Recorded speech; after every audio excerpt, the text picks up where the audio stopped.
Car కొనాలని ఎవరైనా అనుకుంటే వారి ముందు ఇప్పుడు ఎన్నో ఆప్షన్లు ఉన్నాయి.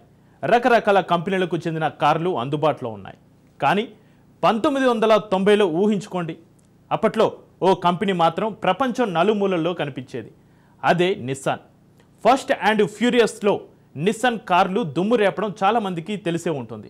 1911లోనే ప్రారంభమైన ఈ కంపెనీ 2010 నాటికే ఎలక్ట్రిక్ కార్ను తయారు చేసి సంచలనం సృష్టించింది.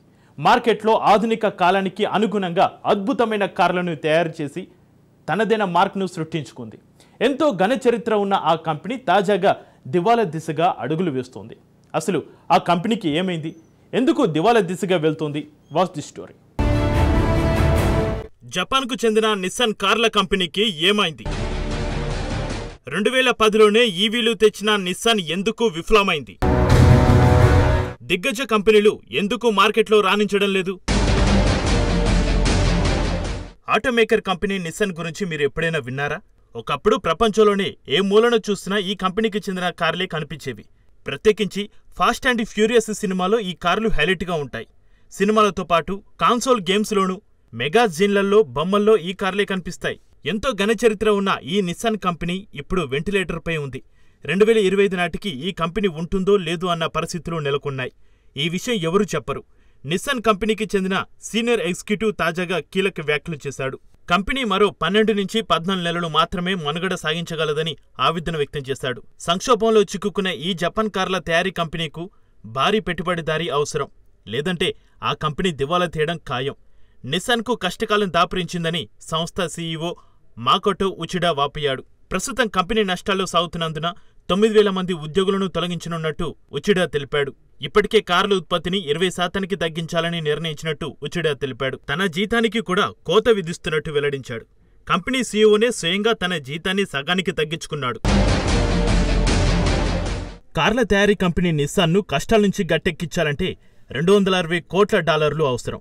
మన కరెన్సీలో చెప్పాలంటే 22,000 కోట్ల రూపాయలు. జపాన్ కంపెనీని దివాలా తీయకుండా ఆదుకోవాలంటే 22,000 కోట్ల రూపాయలు కావాల్సిందే. అదొక్కటే కాదు, నిస్సాన్ను దివాలా ఊబిలోకి నెట్టేసిన సమస్యలు ఏంటి? అసలు నిస్సాన్ భవితవ్యం ఎలా ఉండబోతోంది? నిస్సాన్ దివాలా గురించి ఆటో మార్కెట్లో ఏమనుకుంటున్నారు? ముందు నిస్సాన్ ప్రస్థానం గురించి తెలుసుకుందాం. ఈ ఆటో మేకర్ కంపెనీ 1911లో జపాన్లో ప్రారంభమైంది. ప్రస్తుతం నిస్సాన్ కంపెనీ ప్రపంచంలోని అతిపెద్ద ఆటో తయారీ కంపెనీలో 9వ స్థానంలో ఉంది. నిజానికి నిస్సాన్ కంపెనీ కాలం కంటే వేగంగా దూసుకెళ్లింది. ఇప్పుడిప్పుడే మనం ఎలక్ట్రిక్ వాహనాల జోరును చూస్తున్నాం. మార్కెట్లోకి ఎలక్ట్రికల్ కార్లు, ఆటోలు, బైక్లు వస్తున్నాయి.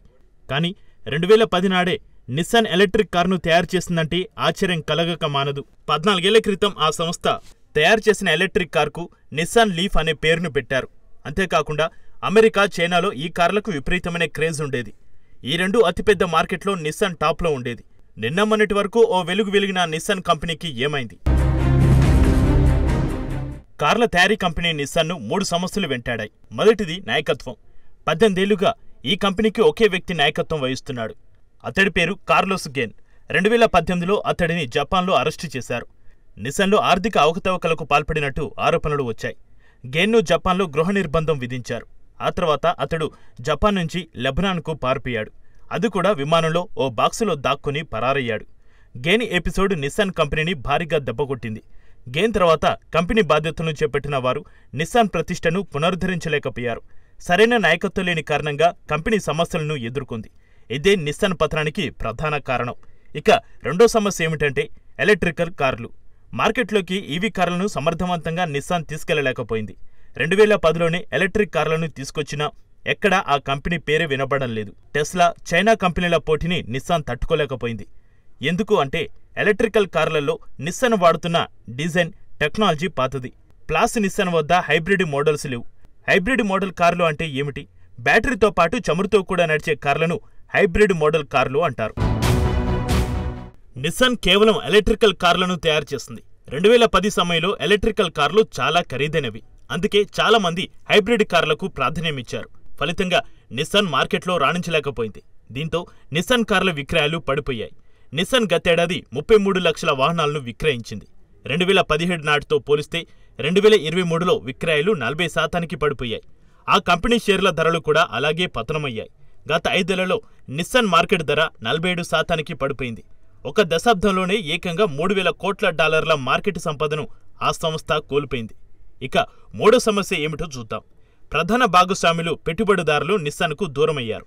వాస్తవానికి నిస్సాన్ 1999లోనే దివాలా దిశగా అడుగులు పడింది. అయితే అప్పట్లో ఫ్రాన్స్కి చెందిన ఆటో తయారీ కంపెనీ రెనో అందుకుంది. నిస్సాన్లోని 43% వాటాను రెనో కొనుగోలు చేస్తుంది. 25 ఏళ్ల తర్వాత పార్ట్నర్షిప్ నుంచి రెనో తప్పుకుంది. ఫ్రెంచ్ సంస్థ తన వాటాలను అమ్ముకుంది. ఫలితంగా నిస్సాన్కు ఆర్థికంగా భారీ నష్టం వాటిల్లింది. ఈ 3 సమస్యల కారణంగా జపాన్ కార్ల తయారీ కంపెనీ పతనమైంది. నాయకత్వ లోపం, కొత్త ఈవీ మేకర్ల పోటీని తట్టుకోలేకపోవడం, భాగస్వాములు తప్పుకోవడంతో నిస్సాన్ దివాలా తీసింది. ఇక్కడే నిస్సాన్ విషయంలో మరో సందేహం తలెత్తుతోంది. నిస్సాన్ భవిష్యత్తు ఎలా ఉండబోతుంది? సింపుల్గా చెప్పాలంటే నిస్సాన్కు కొత్త పెట్టుబడిదారు అవసరం. ఎవరో ఒకరు రెనో ఏర్పరిచిన ఖాళీని భర్తీ చేయాల్సి ఉంటుంది. నిస్సాన్ దివాలా తీయకుండా ఎవరో ఒకరు భారీగా నిధులు ఇవ్వాలి. నిజానికి పలువురు పెట్టుబడులు పెట్టేందుకు ఆసక్తి చూపుతున్నట్లు చర్చలు జరుగుతున్నాయి. అందులో ఒకటి హోండా. వాస్తవానికి నిస్సాన్ హోండా మధ్య ఇప్పటికే ఎలక్ట్రికల్ వెహికల్స్ భాగస్వామ్యం ఉంది. ఈ నేపథ్యంలో మరిన్ని పెట్టుబడులు పెట్టేందుకు హోండా మొగ్గు చూపే అవకాశం ఉంది. అయితే నిస్సాన్ పతనం గురించి ఆటో తయారీ రంగం ఏమంటోంది? ఆటో రంగానికి చెందిన నిపుణులు నిస్సాన్ పతనంపై ఆందోళన వ్యక్తం చేస్తున్నారు. మార్కెట్లోకి వస్తున్న కొత్త యువకులను, పోటీని ఈ పాత యువకులు తట్టుకోలేకపోతున్నారు. ఇక్కడ పాత యువకులు అంటే వోక్స్ వ్యాగన్, నిస్సాన్ సంస్థలే. కొత్త యువకులు అంటే టెస్లా, BYD, రిమాక్. వోక్స్ వ్యాగన్ లాభాల్లో 40% పడిపోయినట్టు ఆ సంస్థ వెల్లడించింది. ఇప్పుడు ఆ సంస్థ జర్మనీలోని 3 ప్లాంట్లను మూసివేయాలని యోచిస్తోంది. వోక్స్ వ్యాగన్ తర్వాత బాధిత కంపెనీలు జీప్, ఫియాట్, సిట్రోయిన్. గతేడాదితో పోలిస్తే ఈ 3 కంపెనీల కార్ల విక్రయాలు 20% పడిపోయాయి. స్టెలాంటిస్ కార్ల సంస్థ CEO వారం రోజుల క్రితం రాజీనామా చేశాడు. పాత కార్ల కంపెనీలు క్రమంగా కష్టాలు కూరుకుపోతుంటే అదే సమయంలో కొత్త కంపెనీలు పుట్టుకొస్తున్నాయి. ఆటో మార్కెట్లో టాప్ 5 కంపెనీలను చూడండి. మొదటి స్థానంలో టెస్లా, రెండో స్థానంలో టొయాటో, మూడో స్థానంలో BYD, నాలుగో స్థానంలో ఫెరారీ, ఐదో స్థానంలో మెర్సిడెస్ బెంజ్ కార్లు ఉన్నాయి. సో సింపుల్గా చెప్పాలంటే ఆటో రంగంలో పెను మార్పులు రానున్నాయి. ప్రభుత్వ నిబంధనలు కూడా మారుతున్నాయి. వినియోగదారుల్లోనూ మార్పు వస్తోంది. సో ఆటోమేటివ్ టెక్నాలజీలో కూడా మార్పులు అవసరం. ఈ టెక్నాలజీని కంపెనీలు అందిపుచ్చుకుంటేనే భవిష్యత్తులో రాణిస్తాయి. లేదంటే క్రమేణా కాలగర్భంలో కలిసిపోవాల్సిందే. అయితే నిస్సాన్ భవితవ్యం ఏంటో తెలియాలంటే మరికొన్ని రోజులు ఆగాల్సిందే.